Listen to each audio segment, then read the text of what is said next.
En 1997, uno de los astilleros más grandes e imponentes del Caribe se había transformado en un cementerio tóxico. Donde antes resonaba el acero, ahora acechaban serpientes y murciélagos. Un gigantesco elevador de buques Syncrolift, capaz de levantar 3.600 toneladas, yacía oxidado, hundiéndose lentamente en un pantano de aguas residuales y químicos pestilentes. Años atrás, este lugar, conocido como Conasteel, era el orgullo industrial de Colombia. Una maquinaria monumental diseñada para dominar la reparación naval en toda la región y garantizar la soberanía de una nación privilegiada con 2 océanos. Sin embargo, en un abrir y cerrar de ojos, la ambición desmedida, las deudas asfixiantes y una privatización fallida silenciaron sus grúas. El colapso fue tan absoluto y devastador que dejó a miles de familias en la calle y empujó a la Armada Nacional a una crisis sin precedentes.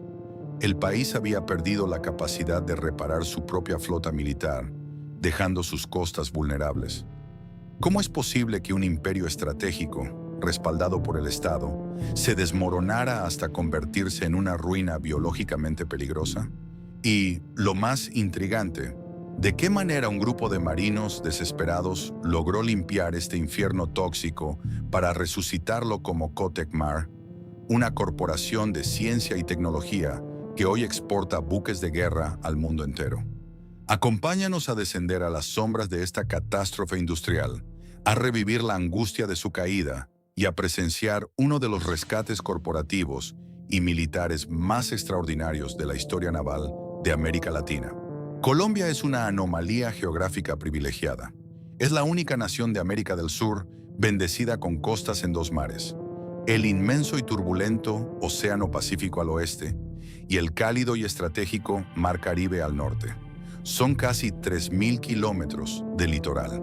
Sin embargo, durante gran parte de su historia republicana, el país vivió de espaldas al agua. La nación andina miraba hacia sus imponentes montañas y valles interiores, ignorando casi por completo el colosal potencial económico y geopolítico de sus propios océanos. Pero a mediados del siglo XX, una realidad ineludible golpeó a las puertas del Estado y de las fuerzas militares. Un país con 2 mares que no puede construir ni reparar sus propios barcos. Es un país condenado a la sumisión estratégica. En las décadas posteriores a la Segunda Guerra Mundial, el comercio marítimo global experimentó una explosión sin precedentes. Los buques se hacían cada vez más grandes, las rutas comerciales más densas, y la necesidad de mantenimiento naval se convirtió en un negocio multimillonario. La Armada Nacional de Colombia y la emergente flota mercante del país enfrentaban un problema crítico, costoso y doloroso. Cada vez que un destructor de guerra requería mantenimiento mayor, o un carguero comercial necesitaba reparar su casco tras meses de navegación, la nave debía emprender un largo viaje hacia astilleros extranjeros, principalmente en Estados Unidos, Europa o el Canal de Panamá. Millones de dólares del erario público se esfumaban sistemáticamente hacia el norte. Peor aún, en términos de seguridad y soberanía nacional, la dependencia era absoluta y humillante. Si un conflicto regional estallaba, Colombia no poseía las herramientas industriales ni la infraestructura pesada para garantizar la operatividad básica de su propia línea de defensa marítima. Fue de esta vulnerabilidad profunda que nació una de las ambiciones industriales más grandes en la historia de Colombia. La visión no era simplemente levantar un pequeño taller de reparaciones menores junto a un muelle comercial, sino forjar una verdadera industria pesada naval desde cero. Un titán de acero, concreto y tecnología capaz de sacar del agua a los gigantes del mar. A finales de la década de 1960 y principios de los años 70, esta visión monumental cristalizó en la creación de la Compañía Colombiana de Astilleros, que pasaría a la historia bajo el poderoso acrónimo de Conasteel. El nacimiento de este gigante no fue producto del libre mercado, sino de una intervención estatal masiva, estructurada y decidida. El gobierno colombiano entendió que el desarrollo de una industria naval de esta magnitud requería un músculo financiero que ninguna entidad privada en el país poseía en ese momento. Fue así como 3 fuerzas fundamentales se entrelazaron para dar vida al proyecto: el Instituto de Fomento Industrial, IFI, que actuaría como el principal motor de inversión y garante incondicional de los créditos. Proexpo, la entidad de promoción de exportaciones de la época, encargado de proyectar la capacidad del astillero hacia los lucrativos mercados internacionales del Caribe. Y por supuesto, la Armada Nacional, que aportaba el conocimiento técnico vital, la justificación estratégica de defensa y una demanda base garantizada para mantener las máquinas operando. El lugar elegido para plantar los cimientos de este titán fue meticulosamente seleccionado. La zona industrial de Mamonal, ubicada en la majestuosa bahía de Cartagena. La elección de Mamonal estuvo lejos de ser casual. La bahía de Cartagena es una de las formaciones naturales más perfectas para el refugio de embarcaciones en todo el continente americano. Sus aguas profundas y su configuración geográficamente cerrada la protegen de manera natural contra la furia de los huracanes que azotan anualmente el Mar Caribe. Allí, en un vasto y pantanoso terreno que comenzaba a rodearse de incipientes refinerías y plantas petroquímicas, Conastil clavó sus primeras estructuras. La construcción y apertura de Conastil representó un evento transformador, no solo a nivel macroeconómico, sino en el tejido social de la región. Donde antes reinaban manglares silenciosos y terrenos fangosos, comenzaron a erigirse inmensos galpones industriales, talleres de mecanizado de alta precisión y áreas de dique. Pero la transformación más profunda fue, sin duda, la humana. Cartagena, una ciudad históricamente atada a su herencia colonial y al turismo naciente, comenzó a forjar una clase social completamente nueva, la élite del obrero naval colombiano. Cientos de pescadores artesanales, mecánicos de motores terrestres y jóvenes locales, sin oportunidades claras, fueron reclutados, entrenados y transformados. Aprendieron a dominar las artes de la soldadura especializada para cascos submarinos, el corte de gruesas placas de acero naval, la operación de grúas de alto tonelaje y los secretos milimétricos de la ingeniería mecánica aplicada a buques de guerra. El olor ancestral a salitre de la bahía pronto se mezcló definitivamente con el penetrante aroma del ozono, la escoria fundida y el acero incandescente. Para los altos mandos de la Armada Nacional, Conastil representaba la emancipación pura. Por primera vez en la historia de la República, los oficiales y marinos colombianos podían observar con orgullo cómo sus buques de guerra eran inspeccionados, raspados, pintados y reparados a fondo por manos colombianas, sobre el suelo soberano de su propio país. Había un sentido de fervor patriótico innegable, casi palpable, en aquellos primeros años de operación. Colombia le estaba demostrando a la región que poseía la capacidad de dominar la tecnología pesada, que no estaba condenada a ser únicamente una nación exportadora de café y materias primas agrícolas, sino que podía erigirse como un actor industrial formidable en el competitivo escenario del Caribe. Sin embargo, detrás de la euforia constante de las inauguraciones, de los discursos políticos y del genuino orgullo nacional, comenzaba a gestarse una tensión silenciosa, pero implacable. Construir, operar y mantener un astillero de clase mundial es, sin lugar a dudas, uno de los negocios corporativos más brutales, cíclicos y exigentes del planeta. Exige un flujo de caja constante y monumental, una reinversión tecnológica que no admite pausas y una gestión administrativa de precisión quirúrgica.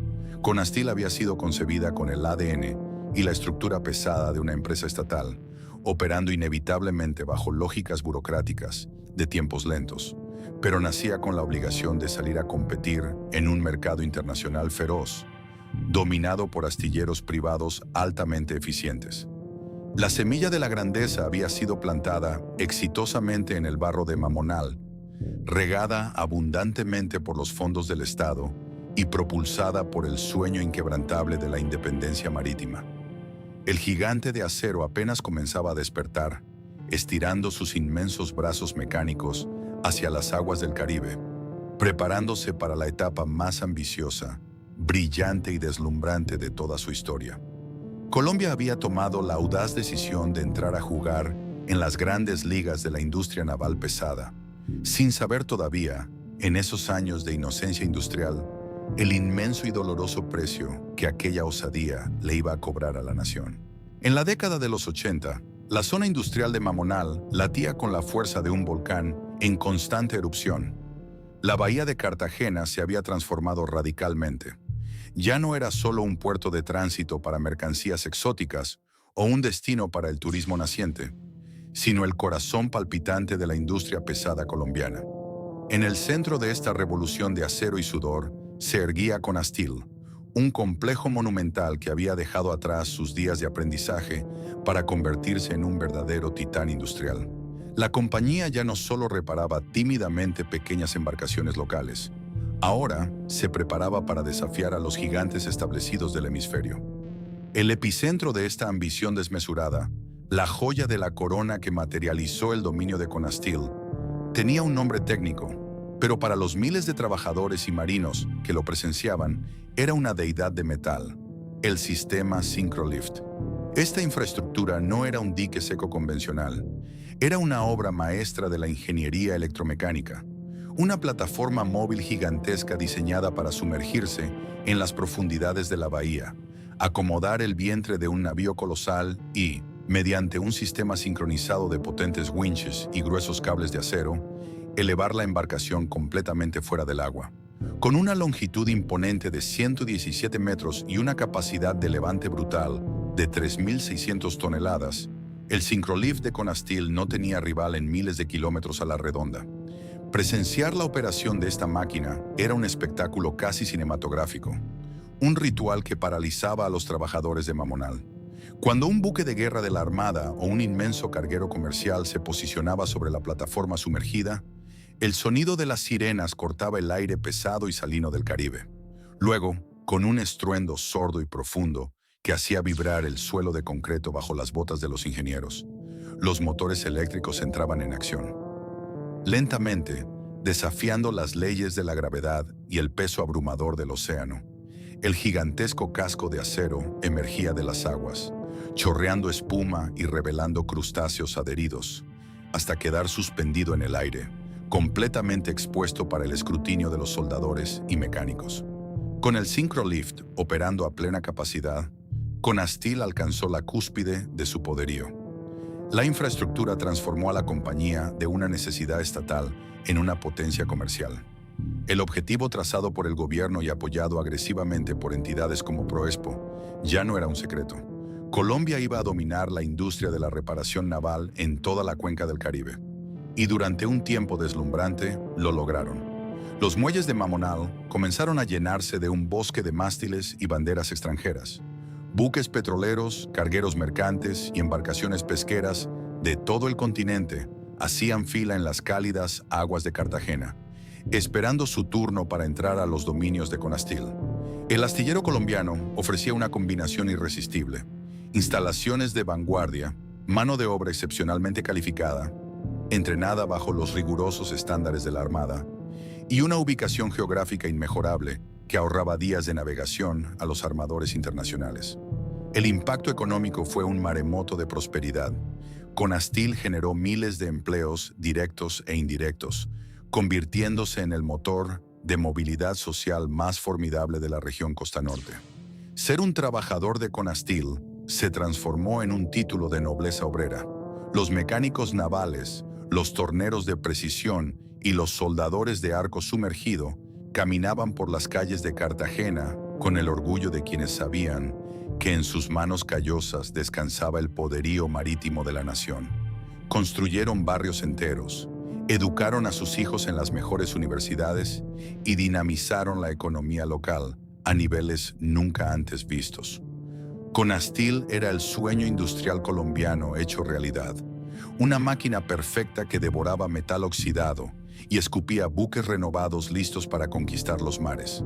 Sin embargo, en el implacable mundo de la industria pesada global, el tamaño monumental y el éxito técnico a menudo actúan como un manto deslumbrante que oculta grietas estructurales fatales. Mientras el Syncrolift trabajaba día y noche y las chispas de soldadura iluminaban las madrugadas en Mamonal, una enfermedad silenciosa comenzaba a devorar las entrañas corporativas de la empresa. El problema fundamental radicaba en la naturaleza misma del negocio. La reparación naval a escala internacional es una de las industrias más voraces y de ritmo más vertiginoso del planeta. Cada hora que un buque comercial pasa fuera del agua, le cuesta a su dueño decenas de miles de dólares. Requiere agilidad extrema, toma de decisiones instantáneas y una cadena de suministro de repuestos que debe funcionar a la velocidad de la luz. Pero Conasteel, a pesar de sus impresionantes grúas y su tecnología de punta, en el fondo seguía operando con el esqueleto administrativo de un ministerio público.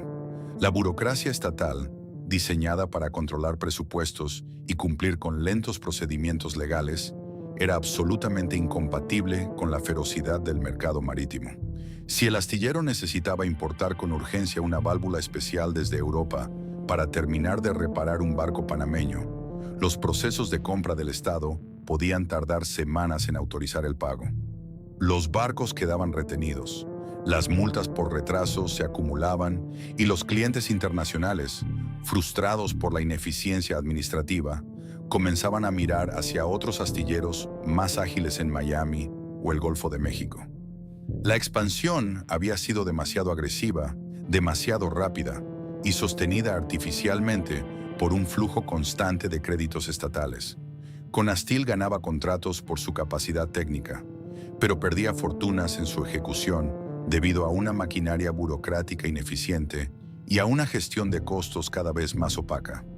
La ilusión de prosperidad se mantenía intacta a la vista del público, gracias a la imponencia del Syncrolift. Pero en los fríos libros contables, la deuda comenzaba a convertirse en una montaña de números rojos imposible de ocultar. El coloso del Caribe había alcanzado su punto más alto, tocando el cielo con sus grúas, sin darse cuenta de que el suelo bajo sus pies se estaba desmoronando. Las decisiones políticas que alguna vez lo impulsaron estaban a punto de dar un giro radical.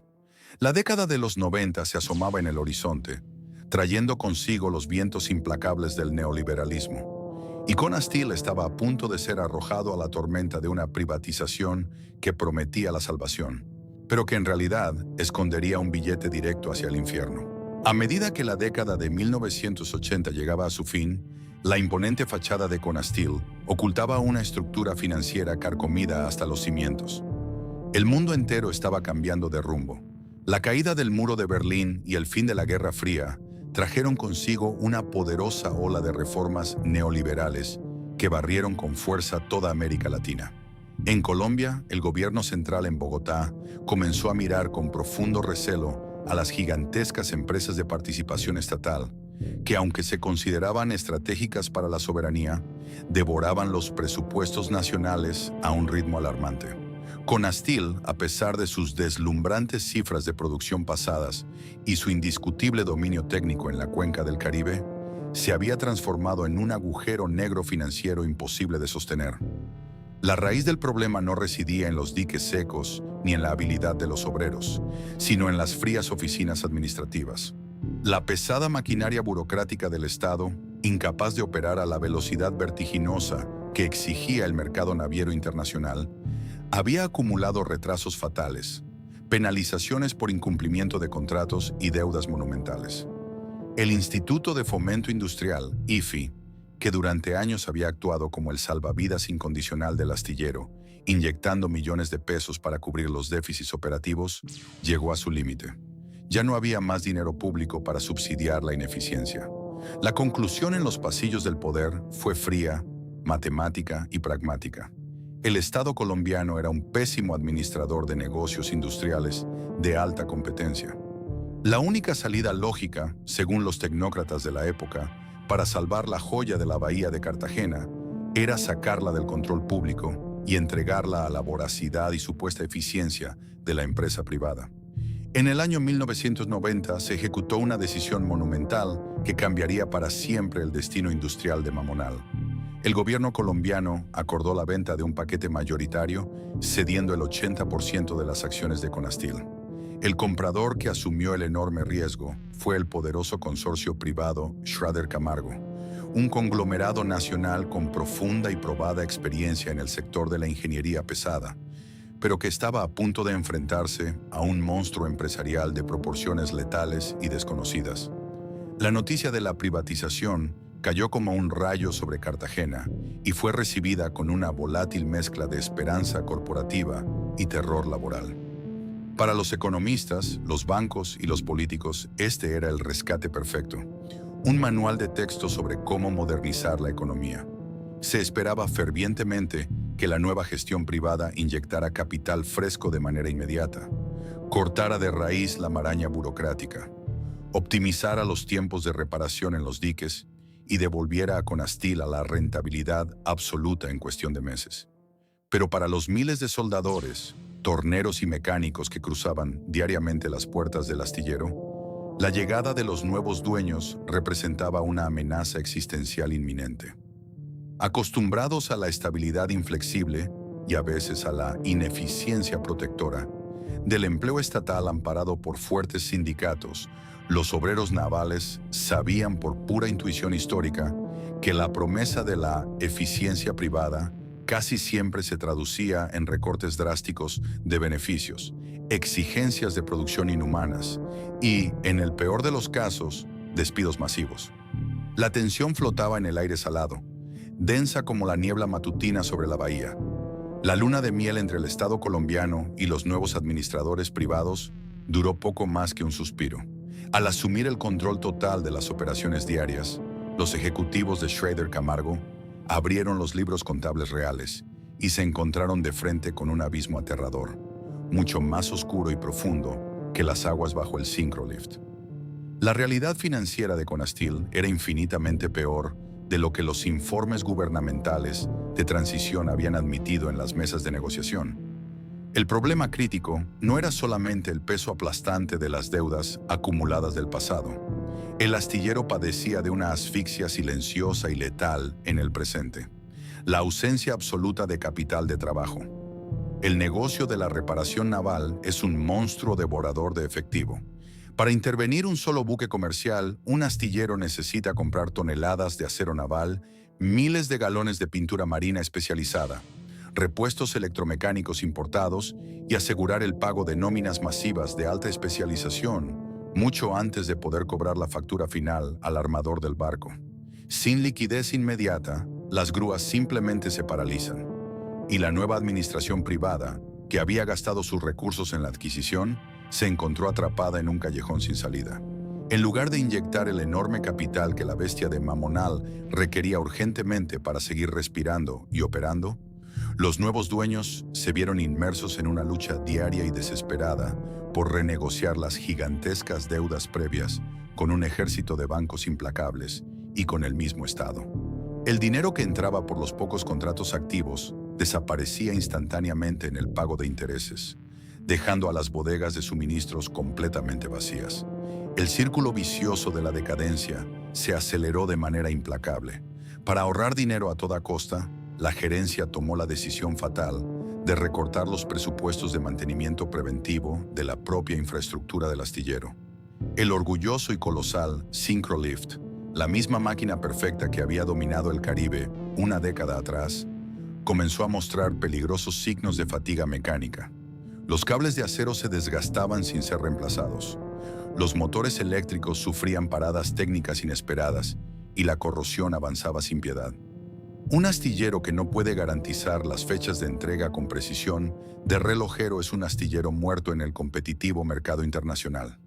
Los grandes clientes armadores panameños, estadounidenses y europeos, alarmados por los constantes retrasos, la falta de materiales en los muelles y los crecientes rumores de insolvencia inminente, comenzaron a desviar sus valiosos buques hacia competidores más confiables en México o el sur de los Estados Unidos. En el interior de los enormes galpones de Chapa, la desesperación se podía cortar con un soplete. Los sindicatos de trabajadores, viendo cómo los buques quedaban a medio terminar por la falta de electrodos para soldar, y cómo sus quincenas salariales comenzaban a retrasarse primero por días y luego por semanas, se declararon en estado de asamblea y alerta permanente. Las huelgas esporádicas, las protestas frente a las oficinas administrativas y los paros de brazos caídos reemplazaron el frenético ritmo industrial que antes definía a la compañía. La privatización que había sido diseñada y celebrada en las elegantes oficinas de Bogotá como la gran tabla de salvación definitiva para Conastil, se transformó rápidamente en un ancla de plomo. La mezcla tóxica de una deuda monstruosa heredada, la incapacidad de inyectar capital de trabajo fresco, la fuga masiva de clientes internacionales y un clima laboral explosivo empujó a la compañía violentamente hacia el borde del precipicio.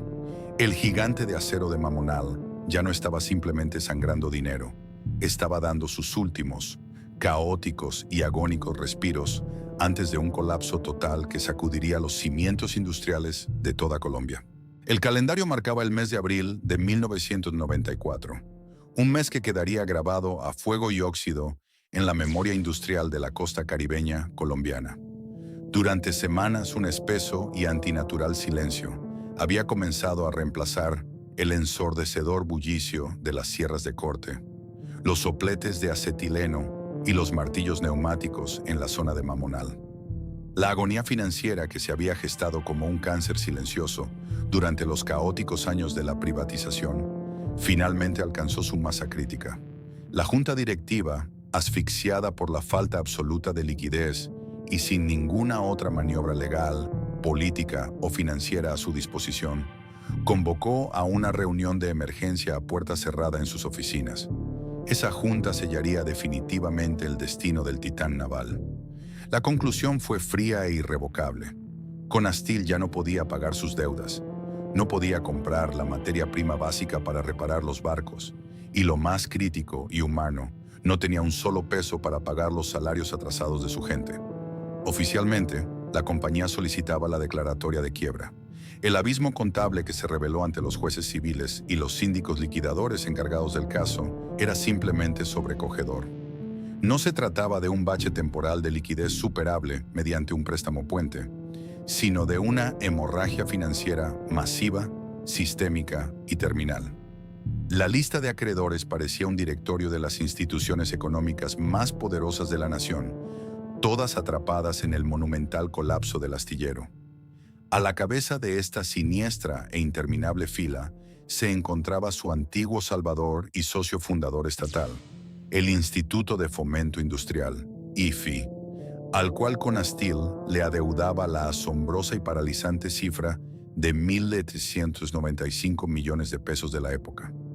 Le seguía de cerca Bancoldex, el Banco de Desarrollo para la Exportación, junto a un largo y oscuro desfile de bancos comerciales privados y entidades de crédito que habían financiado ciegamente la ilusión del milagro privatizador. Pero la deuda más peligrosa, aplastante y agresiva, no era con el sector bancario, sino con el propio Estado en forma de obligaciones tributarias puras. Las gigantescas deudas fiscales acumuladas con la Dirección de Impuestos y Aduanas Nacionales, DIAN, y los inmensos pasivos por impuestos prediales en mora con el Distrito Turístico y Cultural de Cartagena amenazaban con desencadenar embargos inmediatos hasta sobre el último tornillo y tablón de las instalaciones. La presión de las medidas cautelares era insostenible, paralizando desde los despachos judiciales cualquier cuenta bancaria donde pudiera ingresar el pago de los escasos clientes que aún confiaban en la empresa. La colosal máquina que una vez había prometido dominar la reparación naval en el Caribe, ahora estaba siendo desmembrada sin piedad en los fríos expedientes de los tribunales comerciales. Mientras los abogados corporativos, los peritos financieros y los acreedores peleaban ferozmente por las migajas patrimoniales de la corporación en las salas de audiencias climatizadas, la verdadera tragedia, cruda, desgarradora y de carne y hueso, comenzaba a desatarse bajo el ardiente sol en el asfalto del complejo industrial. La noticia formal de la declaración de quiebra y la inminente liquidación no fue entregada a través de comunicados oficiales pulcros o reuniones de recursos humanos. La catástrofe se esparció por los inmensos galpones del astillero como un incendio incontrolable impulsado por la brisa del mar. Cientos de hombres y mujeres que habían dedicado las mejores décadas de sus vidas a estudiar y dominar el complejo arte de curar a los gigantes de acero, comprendieron en un solo y brutal instante que el suelo económico bajo sus pies había desaparecido por completo. La reacción de la fuerza laboral fue visceral, impulsada por el pánico genuino, la ira acumulada por las promesas rotas de la gerencia y la desesperación absoluta de ver esfumarse el sustento primario de sus familias. Negándose a aceptar que la monumental fábrica, que consideraban su verdadero hogar, sería simplemente clausurada, sellada y abandonada a su suerte por administradores lejanos, los obreros navales tomaron la decisión más radical y peligrosa de todas sus carreras: ocupar militarmente las instalaciones por sus propios medios. Hombres con rostros curtidos por el resollo del mar y manos encallecidas por el trabajo duro, soldaron los grandes portones principales desde adentro. Levantaron enormes barricadas improvisadas utilizando chatarra industrial pesada, tuberías de gran diámetro y piezas de motores en desuso, atrincherándose en los talleres principales. Esta toma de la planta no era un simple acto de rebeldía sindical para exigir un aumento salarial. Era un grito de auxilio ensordecedor, un intento desesperado por aferrarse a la última chispa de esperanza, protegiendo las máquinas con sus propios cuerpos antes de que la burocracia de la liquidación lo consumiera todo. Durante varios días inmensamente tensos y angustiantes, el gigantesco astillero se convirtió en una fortaleza sitiada. Las familias de los trabajadores, esposas e hijos, con rostros desencajados por la preocupación, llegaban diariamente hasta las altas vallas perimetrales para pasar raciones de comida, botellas de agua y palabras de aliento a través de las mallas de seguridad, mientras la policía antidisturbios comenzaba a acordonar la zona.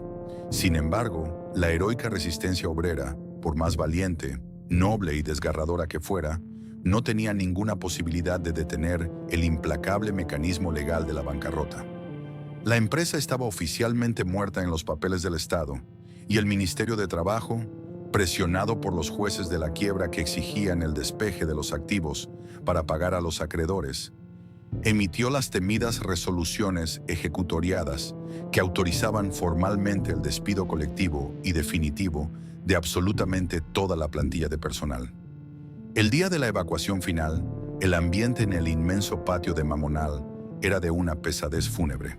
Bajo la atenta y fuertemente armada mirada de las fuerzas de seguridad del Estado, los trabajadores finalmente claudicaron y comenzaron a abandonar las instalaciones. Las escenas de aquella tarde son consideradas una de las cicatrices más dolorosas en la historia laboral de Cartagena. Soldadores veteranos de cabello cano, que habían construido con sus propias manos la gloria inicial de la empresa, caminaban con la cabeza gacha, arrastrando sus pesadas cajas de herramientas, llorando abierta y silenciosamente al cruzar el portón de salida por última vez.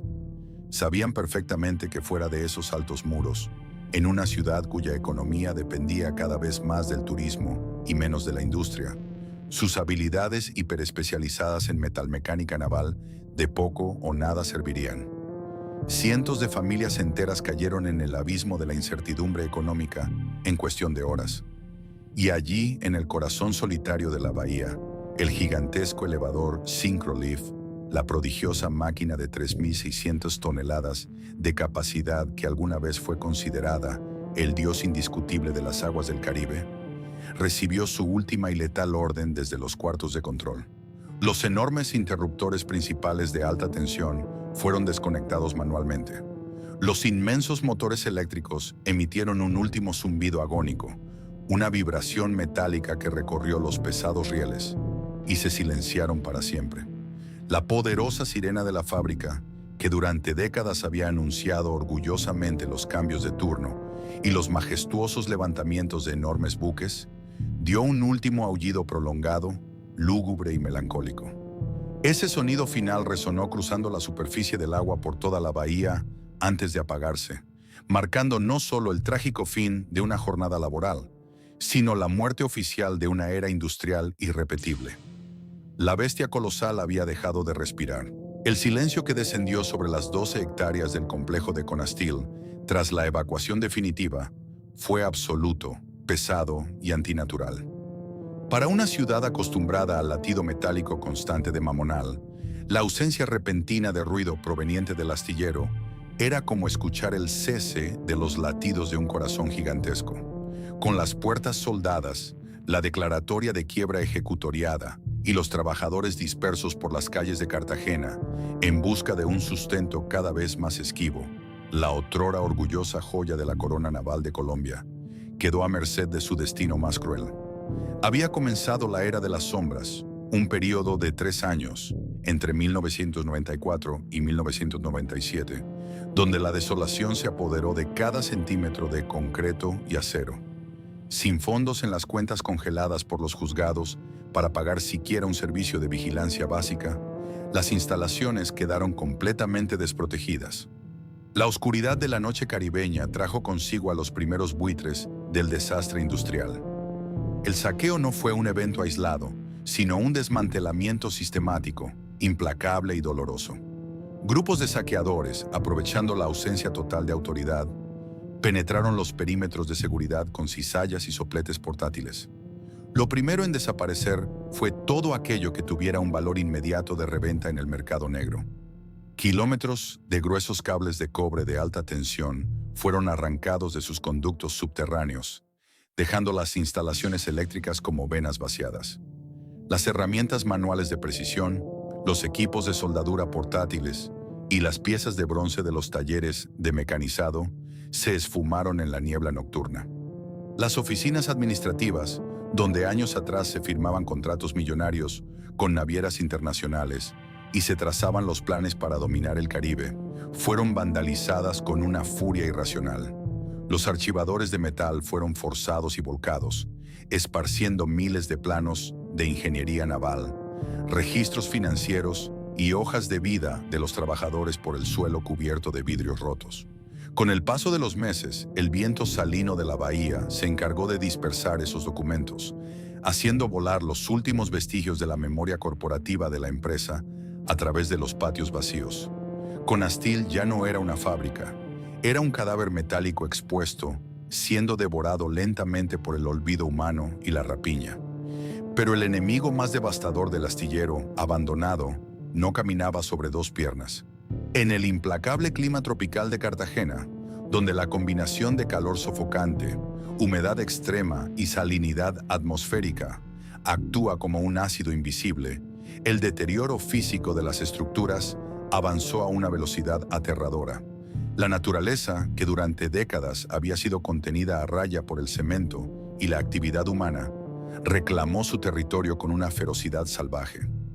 Sistemas de raíces de árboles oportunistas comenzaron a agrietar y destrozar las gruesas losas de concreto de los diques de reparación, abriendo brechas por donde la maleza se tragaba la chatarra restante. Los inmensos cuartos de control, los cerebros electrónicos que alguna vez orquestaron los movimientos milimétricos de miles de toneladas, se transformaron en cavernas lúgubres. Las ventanas rotas permitieron el ingreso de enormes colonias de murciélagos, cuyo guano altamente corrosivo terminó de derretir los tableros de circuitos y los interruptores de mando. En la oscuridad de los galpones de ensamble, las ratas se multiplicaron por millares, atrayendo a su vez a depredadores letales. Tuberías oxidadas y fosos de inspección a medio terminar se convirtieron en nidos perfectos para serpientes venenosas, transformando cualquier intento de caminar por la planta en un juego mortal de ruleta rusa. Sin embargo, el espectáculo más macabro y repulsivo se reservaba para la joya de la ingeniería del lugar, el monumental Syncrolift. Al cesar el suministro de energía y el mantenimiento, los sistemas de bombeo automático del complejo dejaron de funcionar. Mamonal es una zona industrial densa, y por efecto de la topografía, las aguas de escorrentía comenzaron a buscar su nivel más bajo. Durante meses de lluvias tropicales, las aguas residuales industriales, químicas y sin tratar provenientes de las refinerías, plantas de plásticos y fábricas vecinas, fluyeron libremente hacia la cuenca inactiva de Conastil. El foso del gigantesco elevador de buques se llenó hasta el borde, transformándose en un pantano negro, tóxico y pestilente. El agua estancada, cubierta por una espesa capa de aceite iridiscente y lodos químicos, desprendía un hedor nauseabundo que quemaba las fosas nasales a cientos de metros de distancia. Bajo esa sopa biológicamente muerta y corrosiva, la bestia de 3.600 toneladas yacía sumergida, sufriendo una metástasis de óxido que devoraba sus engranajes y sus cables de acero de 2 pulgadas de grosor. El milagro tecnológico de Colombia, el símbolo de la soberanía nacional sobre los mares, no solo había muerto, se había convertido en un peligroso foco de infección, una fosa séptica a cielo abierto que avergonzaba a toda una nación.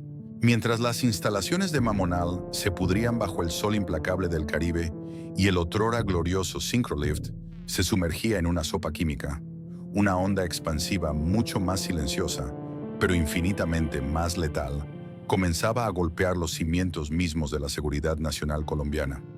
La quiebra de Conastil no fue únicamente la triste y predecible historia de una empresa mal administrada que cierra sus puertas por presión financiera. Fue la amputación brutal de la capacidad estratégica de todo un país.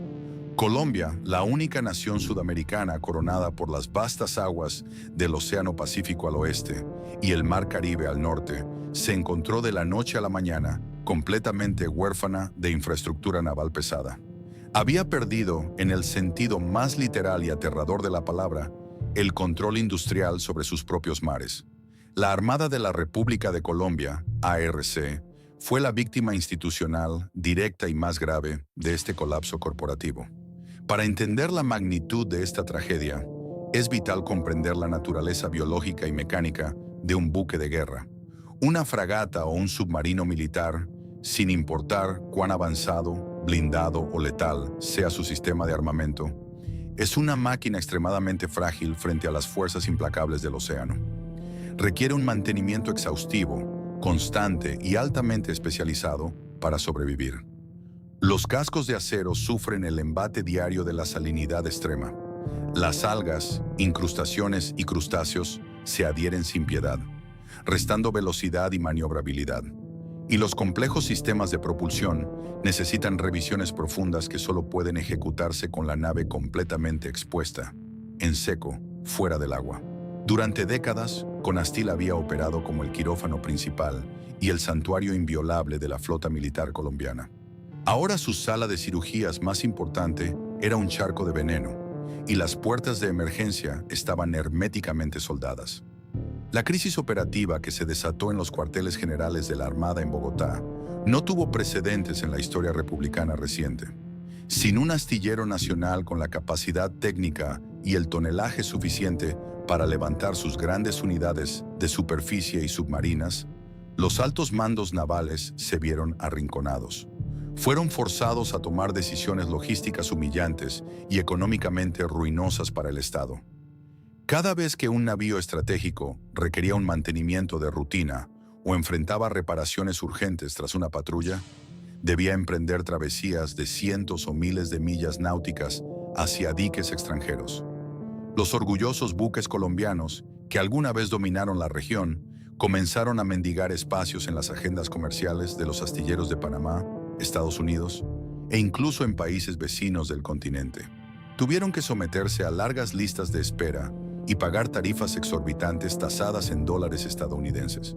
Para una nación que atravesaba sus propias crisis macroeconómicas severas en los años 90, el sangrado masivo de divisas extranjeras simplemente para mantener a flote su marina de guerra era una hemorragia insostenible. El presupuesto de defensa, que debía destinarse desesperadamente a operaciones tácticas y combustible, se esfumaba en costosas facturas de reparación internacional y en los gastos logísticos de mantener tripulaciones varadas en puertos foráneos durante meses. La catástrofe financiera, en un abrir y cerrar de ojos, mutó en una amenaza directa a la supervivencia del Estado. Los años 90 representaron, sin lugar a dudas, una de las décadas más oscuras, violentas y desafiantes en la historia contemporánea de Colombia. El país libraba una guerra despiadada, sangrienta y asimétrica contra los grandes y multimillonarios carteles del narcotráfico, así como contra grupos armados ilegales que desafiaban el orden institucional. Y el principal campo de batalla, la gran autopista de escape y el canal primordial de exportación de esta inmensa economía criminal, era precisamente el mar. Las organizaciones transnacionales del crimen estaban invirtiendo millones de dólares ilícitos en flotas de lanchas rápidas, las infames Go Fast, impulsadas por motores fuera de borda de última generación, y comenzaban a diseñar y construir subrepticiamente rudimentarios, pero efectivos semisumergibles en las selvas del Pacífico, para evadir los radares militares. La amenaza era rápida, invisible y letal.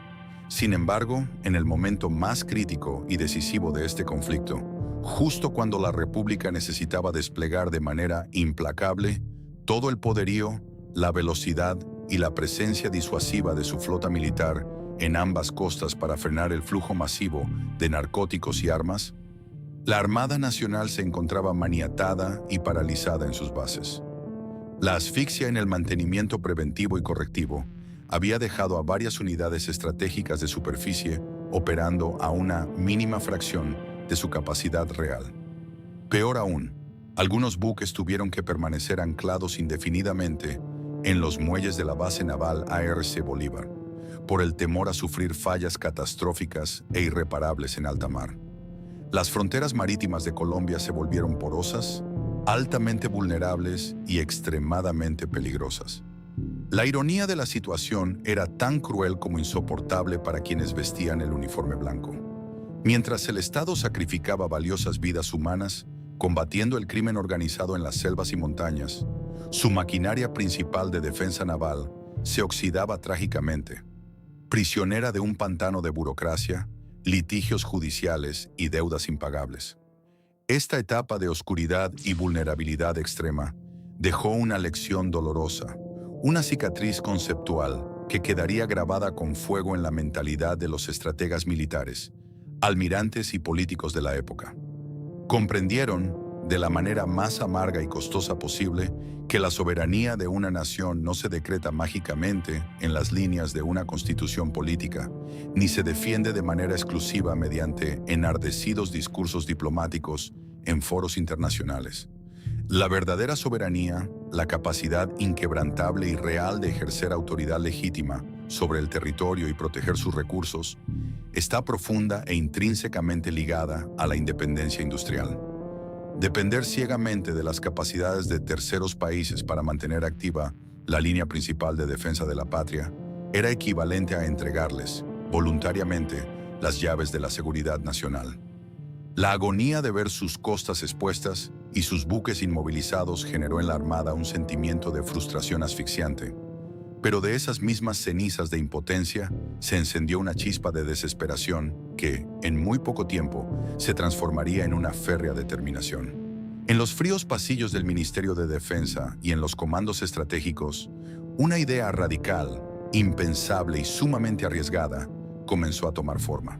Era estadísticamente evidente que ningún inversionista privado, en su sano juicio corporativo, arriesgaría un solo centavo para intentar rescatar el cementerio tóxico y quebrado en el que se había convertido Conastil. Por lo tanto, si la Marina de Guerra colombiana quería sobrevivir a este letargo, y si la nación anhelaba recuperar el dominio pleno de sus dos océanos, la misma Armada tendría que hacer lo impensable: descender directamente al infierno terrenal de Mamonal, enfrentarse cara a cara con la maraña de acreedores, limpiar los mortales residuos biológicos con sus propias manos y resucitar al gigante de acero desde sus propios escombros. La batalla legal y física por la recuperación, un esfuerzo titánico sin precedentes en la historia del país, estaba a punto de estallar. El año 1997 marcó el punto de inflexión definitivo.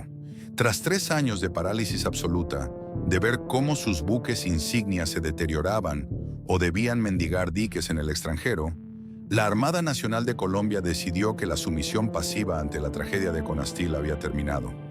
En los altos mandos militares se forjó una convicción inquebrantable. Si el mercado privado había fracasado estrepitosamente y el gobierno central no iba a intervenir, la propia Fuerza Naval tendría que ejecutar una operación de rescate corporativo sin precedentes. No sería una misión con fragatas y cañones, sino un asalto directo a los tribunales de comercio, a las oficinas de cobro y finalmente al fango tóxico de Mamonal. La titánica tarea de liderar este asalto recayó sobre los hombros de un grupo de oficiales visionarios, impulsados por la urgencia táctica y liderados en aquella época por figuras clave, como el vicealmirante Manuel Guillermo Roa Romero. Sin embargo, la voluntad militar chocó de frente con un muro burocrático formidable.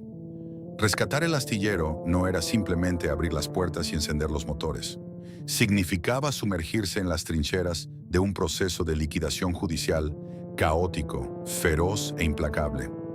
La batalla en las salas de juntas fue tan despiadada como cualquier combate en alta mar. La lista de acreedores exigía su dinero y amenazaba con desmembrar y vender las instalaciones como chatarra y lotes inmobiliarios. Pero el adversario más formidable y agresivo en esta contienda legal no fue un banco privado, sino el propio gobierno local. El Distrito Turístico y Cultural de Cartagena de Indias había acumulado una cuenta de cobro astronómica contra las ruinas de Conastil por concepto de impuestos prediales no pagados. La cifra era paralizante, entre 6.000 y 7.000 millones de pesos de la época. El alcalde de Cartagena, presionado por sus propias urgencias fiscales, amenazó con ejecutar el embargo total de las 12 hectáreas y someterlas a remate público. Si el lote del astillero caía bajo el martillo del subastador, cualquier posibilidad de recuperar la infraestructura naval pesada de Colombia se esfumaría para siempre. Se desató entonces un tenso juego de ajedrez jurídico. La Armada Nacional tuvo que desplegar todo su peso institucional, argumentando que la pérdida definitiva de esas instalaciones no era un simple problema comercial, sino una vulneración crítica a la seguridad y defensa de la nación.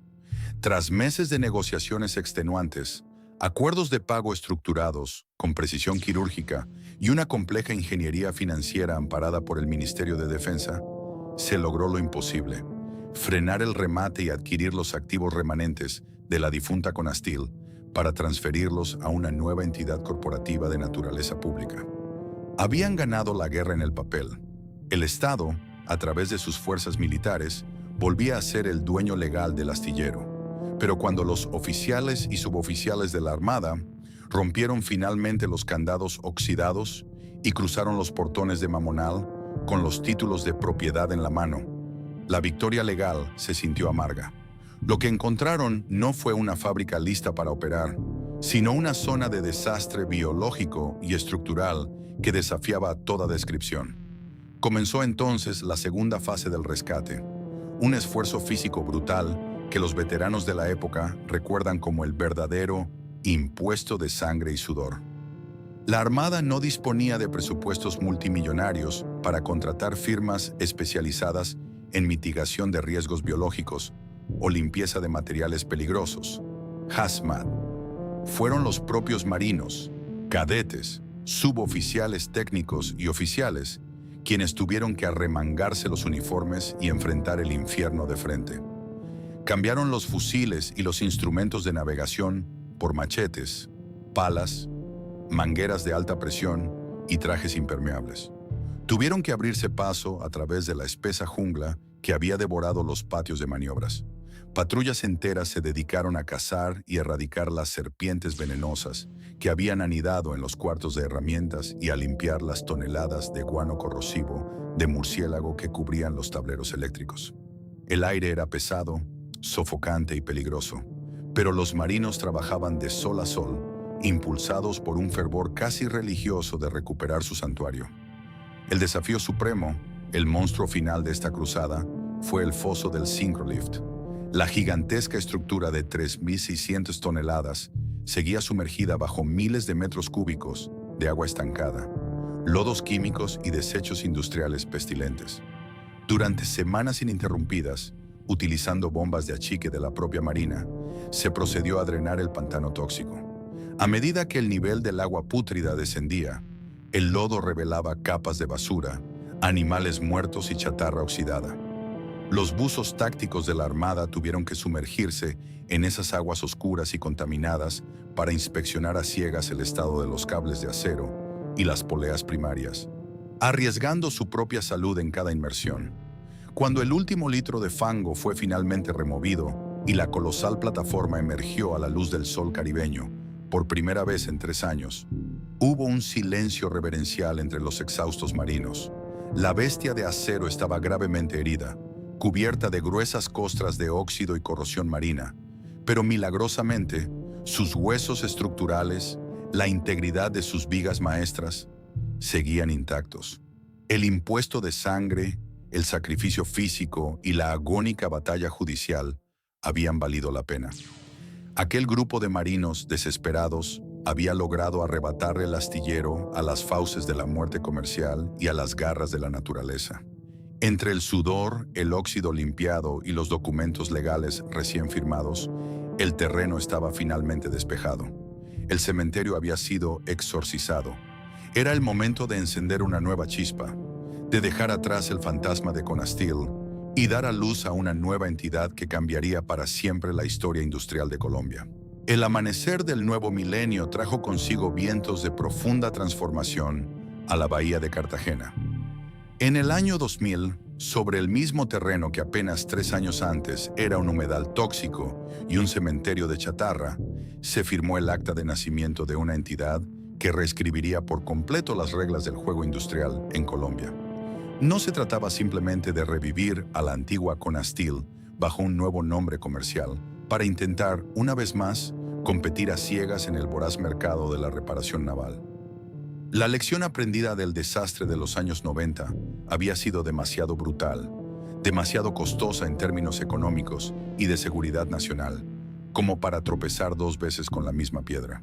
La nueva institución fue bautizada como la Corporación de Ciencia y Tecnología para el Desarrollo de la Industria Naval, Marítima y Fluvial, conocida globalmente bajo el poderoso y moderno acrónimo de COTECMAR. Este nombre encerraba en sí mismo el cambio de paradigma más radical en la historia marítima del país. La genialidad de los estrategas navales y gubernamentales que diseñaron esta nueva corporación radicó en comprender exactamente por qué había fracasado el modelo anterior. Conastil había muerto porque intentó operar con la pesada burocracia del Estado mientras perseguía el espejismo del enriquecimiento comercial rápido. COTECMAR, en cambio, nació con un ADN corporativo completamente distinto. No fue concebida como una empresa orientada a generar dividendos financieros para accionistas privados, sino como un tanque de pensamiento, un epicentro de investigación aplicada y un brazo tecnológico estratégico del Estado colombiano. Para blindar a la nueva entidad contra los vicios administrativos del pasado, se diseñó un modelo corporativo innovador conocido como la Triple Hélice. COTECMAR no estaría sola en su monumental tarea. Su junta directiva y su estructura operativa entrelazaron 3 fuerzas fundamentales: el Estado, representado por el músculo y la disciplina de la Armada Nacional; la academia, involucrando a las universidades públicas y privadas más prestigiosas del país para inyectar innovación pura; y la industria, asociándose con el sector privado marítimo nacional. Esta sinergia garantizaba que las decisiones no se tomaran basadas únicamente en la rentabilidad a corto plazo, sino en la construcción de conocimiento científico a largo plazo. Pero antes de poder diseñar el futuro, había que resucitar físicamente el pasado. El colosal elevador Syncrolift, el dios de hierro de Mamonal, seguía siendo la pieza central del rompecabezas. Tras la extenuante limpieza biológica liderada por los marinos en los años oscuros, llegó el momento de la resurrección mecánica. Ingenieros electromecánicos, muchos de ellos antiguos y veteranos trabajadores de Conastil, que habían regresado al escuchar los rumores de la reapertura, se enfrentaron al desafío titánico de devolverle la vida a una máquina paralizada por la corrosión profunda. Durante meses, los inmensos galpones volvieron a oler a ozono, soldadura fresca y pintura epóxica. Se instalaron kilómetros de cableado eléctrico completamente nuevo. Se importaron repuestos vitales para los motores de izaje y se reemplazaron minuciosamente los gruesos cables de acero trenzado que soportarían el peso de los gigantes del mar. El ambiente en el astillero estaba cargado de una electricidad casi palpable, una mezcla de tensión técnica y esperanza redentora. El día de la prueba final del Syncrolift restaurado es recordado como un momento de catarsis colectiva en Cartagena. Cuando el cuarto de control emitió la orden de encendido, los enormes motores eléctricos rugieron con una fuerza renovada, libres del letargo del óxido. La gigantesca plataforma de 117 metros de longitud comenzó a descender suavemente hacia las aguas limpias de la fosa, y luego, con la precisión de un reloj suizo, emergió sosteniendo un buque militar para su mantenimiento. La vieja sirena de la fábrica, la misma que había aullado melancólicamente el día de la quiebra, volvió a sonar cruzando la bahía. Esta vez, su estruendo no anunciaba un funeral industrial, sino el rugido triunfal de un fénix de acero reclamando su territorio. El pulso del corazón industrial de Mamonal había regresado. Sin embargo, el verdadero punto de inflexión, la decisión que separó a Cotecmar de ser un simple taller de reparaciones rescatado para convertirlo en un faro tecnológico, llegó poco después. La Armada Nacional se enfrentaba a un desafío táctico inmenso en el frente de la guerra interna. El conflicto armado colombiano se libraba en gran medida en los intrincados, poco profundos y traicioneros ríos de la selva amazónica y del Pacífico. Ningún astillero en el mundo construía buques de guerra pesadamente blindados capaces de navegar en aguas tan escasas. Comprar esas embarcaciones en el extranjero era literalmente imposible. Simplemente no existían en el catálogo internacional. Fue entonces cuando la nueva corporación asumió el riesgo más audaz de su incipiente historia. En lugar de encogerse de hombros, los ingenieros de Cotecmar, apoyados por investigadores universitarios y oficiales navales, decidieron que si la solución no existía, Colombia la iba a inventar. Así comenzó el ambicioso programa de diseño y construcción de las patrulleras de apoyo fluvial, PAEF. No se trataba de reparar un casco viejo, se trataba de partir de una hoja en blanco, calcular hidrodinámica, integrar sistemas de armas, diseñar blindajes y moldear el acero virgen hasta convertirlo en una máquina de guerra perfecta, adaptada milimétricamente a la salvaje geografía colombiana. Cuando el primer buque de diseño y construcción 100% nacional tocó las aguas del Caribe, flotando majestuosamente tras deslizarse por las rampas de Mamonal, el país entero comprendió la magnitud de lo que se había logrado. De las cenizas de la humillación, la deuda y el abandono, había surgido una maquinaria intelectual y productiva sin paralelo. Cotecmar ya no era una fábrica que Colombia tenía para evitar que sus barcos se hundieran. Se había convertido en la forja donde la nación estaba construyendo, con sus propias manos y su propio cerebro, el escudo inquebrantable de su soberanía futura. Hoy en día, las 12 hectáreas en la bahía de Cartagena, que alguna vez albergaron un pavoroso cementerio de chatarra oxidada, serpientes y aguas tóxicas, vibran con la precisión matemática y el pulso inquebrantable de la industria pesada del siglo XXI. La transformación física de Mamonal es absolutamente deslumbrante, pero el verdadero milagro de Cotecmar trasciende las imponentes grúas pórtico, los cortes por plasma y los gigantescos hangares de ensamblaje. El mayor triunfo de esta corporación es haber reescrito por completo la posición geopolítica, técnica e industrial de Colombia en el implacable mapa global. La nación ya no es el actor arrinconado y asfixiado que tenía que mendigar espacios en diques extranjeros para mantener a flote su propia marina de guerra. Se ha convertido contra todo pronóstico en un exportador de tecnología naval militar de primer nivel. El salto evolutivo de esta institución ha sido estratosférico. Las veloces y blindadas patrulleras de apoyo fluvial, que nacieron como una solución desesperada para que las tropas pudieran navegar y combatir en los traicioneros ríos del conflicto armado interno, demostraron ser máquinas de guerra y vigilancia tan excepcionalmente efectivas que el mundo entero comenzó a prestar atención. Naciones con geografías fluviales inmensamente complejas, como Brasil, adquirieron estas plataformas colombianas para patrullar la vasta e impenetrable cuenca del Amazonas. Países de Centroamérica confiaron su seguridad costera a interceptoras diseñadas y forjadas en Cartagena. Pero el hito histórico que rompió cualquier techo de cristal imaginable ocurrió cuando Corea del Sur, una de las superpotencias mundiales indiscutibles en construcción naval masiva, adquirió tecnología logística militar desarrollada específicamente por Cotecmar. El gigante asiático comprándole diseño e ingeniería naval al país que, años atrás, no podía ni raspar o pintar los cascos de sus propias fragatas. Fue la validación absoluta y definitiva del talento técnico colombiano ante los ojos del mundo. Para los obreros y los ingenieros, este triunfo tuvo un sabor a redención íntima. Muchos de los soldadores veteranos y jefes de taller que habían cruzado las puertas de Conastil con lágrimas en los ojos en 1994, durante la quiebra masiva, regresaron años después con el cabello encanecido, pero con la experiencia intacta para entrenar a la nueva generación. transmitieron sus conocimientos a jóvenes ingenieros formados bajo el modelo de la triple hélice, fusionando la sabiduría empírica del martillo y el soplete con el rigor de los simuladores computarizados de dinámica de fluidos.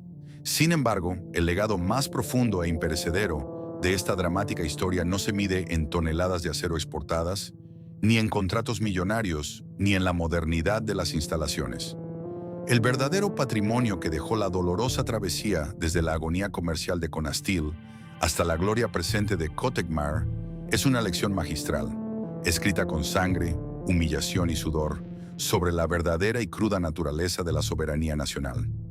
Los estrategas, políticos y ciudadanos aprendieron, al borde del colapso institucional, que la independencia de un país no es un simple concepto romántico que se declama en fechas patrias o se defiende en las cortes de derecho internacional. Es una realidad física, férrea y brutal que debe ser sostenida por el yunque y el acero. La tragedia corporativa de los años 90 demostró sin lugar a dudas que ciertas industrias no son, ni pueden ser nunca, simples negocios. El sector de la defensa, la seguridad nacional y la infraestructura tecnológica estratégica que protege las fronteras de una nación jamás deben ser arrojados ciegamente a la arena implacable del mercado libre, ni pueden estar sujetos a la voracidad de la privatización desregulada o a las especulaciones de los fondos buitre. Cuando el afán exclusivo por la rentabilidad financiera a corto plazo chocó contra la responsabilidad indelegable de proteger los mares de la nación, el Estado estuvo a punto de perder el control de su propio territorio. La rentabilidad de un astillero militar estratégico no se calcula al final del año fiscal, sumando márgenes de ganancia en una cuenta bancaria. Se mide en la capacidad perpetua de garantizar que ninguna fuerza hostil o criminal pueda vulnerar las costas, y en el dominio tecnológico que asegura que la nación sea dueña absoluta de su propio destino, incluso en sus horas más oscuras. Kotekmar se yergue hoy como el escudo inquebrantable de los dos océanos colombianos. El monumental sistema Syncrolift, rescatado a pulso de las profundidades del abandono y la toxicidad, sigue operando de manera impecable, levantando a los titanes del mar con un ronco y poderoso zumbido eléctrico. Pero ahora está respaldado por centros de investigación avanzada, alianzas universitarias y una visión de largo aliento. La antigua y monumental Conasteel, el coloso que quiso dominar el Caribe y murió de asfixia comercial, nunca desaparecerá por completo. Su espíritu gigantesco y su aterrador colapso habitan en la memoria corporativa y militar como un faro de advertencia perpetuo. Sus ruinas fueron el abono amargo, trágico, pero absolutamente necesario para que germinara algo infinitamente más resistente. Hoy, cada vez que un buque de guerra gris naval, diseñado desde una hoja en blanco por mentes colombianas y soldado por manos locales, hace sonar su potente sirena mientras corta majestuosamente las aguas de Mamonal en dirección al mar abierto, no solo está demostrando el poderío defensivo de un país, está cantando a los cuatro vientos el himno de victoria de la máquina que Colombia tuvo que construir, destruir y resucitar para finalmente aprender a defenderse a sí misma. La historia de Conasteel y su renacimiento como Kotekmar no es solo una crónica de metal, de deudas o de éxitos de ingeniería. Es un espejo crudo de los desafíos existenciales que enfrentan las naciones en desarrollo en la era global. Nos recuerda de manera implacable que el progreso técnico y la soberanía real no son derechos adquiridos de forma gratuita, sino conquistas diarias que exigen una visión estratégica de largo plazo, blindada contra las tentaciones de las soluciones fáciles y la miopía de las finanzas corporativas. El colapso de Conasteel demostró que cuando un Estado delega por completo sus industrias soberanas y críticas al libre mercado, sin regulaciones, arriesga mucho más que millones de dólares o miles de empleos. Arriesga su propia seguridad y la capacidad de defender sus fronteras. Por el contrario, el resurgimiento y éxito de Kotekmar, bajo el modelo de la triple hélice, demuestra que la innovación científica y el patriotismo industrial pueden unirse para crear soluciones únicas, adaptadas a las realidades complejas de un territorio. Hoy, mientras los buques diseñados en Cartagena patrullan los ríos de la selva y protegen las costas de dos océanos, el rugido de sus motores deja un mensaje claro para el futuro de América Latina. La verdadera independencia comienza en el cerebro y en las manos de su propia gente. Si este recorrido por las sombras y las luces de la industria naval colombiana te ha parecido fascinante, te invitamos a suscribirte al canal y a dejarnos tus comentarios. ¿Crees que el Estado debería gestionar siempre las industrias estratégicas de una nación? ¿O consideras que el sector privado tiene un papel indispensable que jugar? Queremos leer tu opinión. Gracias por acompañarnos en este documental.